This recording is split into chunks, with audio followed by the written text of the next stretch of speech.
प्रधानमंत्री नरेंद्र मोदी ने रविवार 28 मई 2023 को भारत के नए संसद भवन का उद्घाटन किया है, जो संशोधित सेंट्रल विस्टा परियोजना का हिस्सा है। वास्तुकार विमल पटेल द्वारा डिजाइन की गई नई इमारत का निर्माण 2019 में शुरू हुआ। दोस्तों, इस नए संसद भवन के बारे में बहुत से रोचक तथ्य हैं जो आपको जानना चाहिए। तो चलिए शुरू करते हैं। नंबर 1, पुरानी संसद भवन गोलाकार का है, लेकिन नया भवन आकार में त्रिकोणीय है। ज्यादातर इसलिए क्योंकि जिस भूखंड पर यह बना है वह त्रिकोण है। फैक्ट नंबर 2, नए संसद भवन में 3 मंजिला और 64,500 वर्ग मीटर का निर्मित क्षेत्र है। फैक्ट नंबर 3, भविष्य को ध्यान में रखते हुए लोकसभा कक्ष को मौजूदा 543 सीटों से बढ़ाकर 888 सीटों तक कर दिया गया है, जिसमें 1272 तक विस्तारित बैठने का विकल्प है और राज्यसभा में सांसदों की सीटें 250 से बढ़ाकर 384 कर दी गई हैं।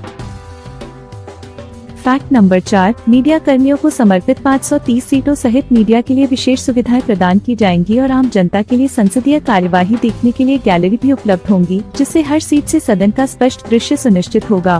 फैक्ट नंबर 5, बिल्डिंग कोड के अनुसार चूंकि दिल्ली भूकंपीय क्षेत्र 5 में है, इसलिए पुरानी संसद भवन को भूकंप से खतरा है, लेकिन नया संसद भवन भूकंप सुरक्षित होने के लिए तैयार है। फैक्ट नंबर 6, नए भवन में एक कॉन्स्टिट्यूशन हॉल है, जहां भारतीय लोकतंत्र की यात्रा का दस्तावेजीकरण किया गया है। फैक्ट नंबर 7, पुराने भवन में 3 के स्थान पर नए भवन में 6 नए समिति कक्ष हैं। इसके अलावा मंत्रिपरिषद के कार्यालयों के रूप में 92 कमरे हैं। फैक्ट नंबर 8, भवन के आंतरिक और बाहरी हिस्से के लिए देश भर से निर्माण सामग्री लाई गई है, जिसमें धौलपुर की सरमथुरा से बलुआ पत्थर और राजस्थान के जैसलमेर के लाखा गांव से ग्रेनाइट शामिल है। इसी तरह साज सज्जा में प्रयुक्त लकड़ी नागपुर की है और मुंबई के शिल्पकारों ने लकड़ी के वास्तुशिल्प डिजाइन का नेतृत्व किया है। उत्तर प्रदेश के भदोही बुनकरों ने इमारत के लिए हाथ से बुने पारंपरिक कालीन बनाए हैं। फैक्ट नंबर 9, यह भवन राष्ट्रीय प्रतीकों से भरा हुआ है, जिसमें राष्ट्रीय प्रतीक अशोक का शीर्ष शामिल है, जिसका वजन 9,500 किलोग्राम है और ऊंचाई 6.5 मीटर है और दूर से दिखाई देता है। फैक्ट नंबर 10, नए संसद भवन की लागत हालांकि अज्ञात है।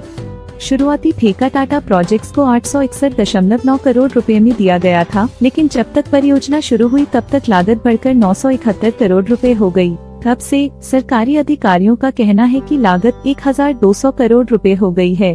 फैक्ट नंबर 11, नए संसद भवन में सभी रिकॉर्ड, सदन की कार्यवाही के प्रश्न और अन्य जानकारी डिजिटाइज की जाएगी। फैक्ट नंबर 12, लोकसभा का थीम भारत के राष्ट्रीय पक्षी मोर पर आधारित है और राज्यसभा का थीम राष्ट्रीय फूल कमल पर आधारित है।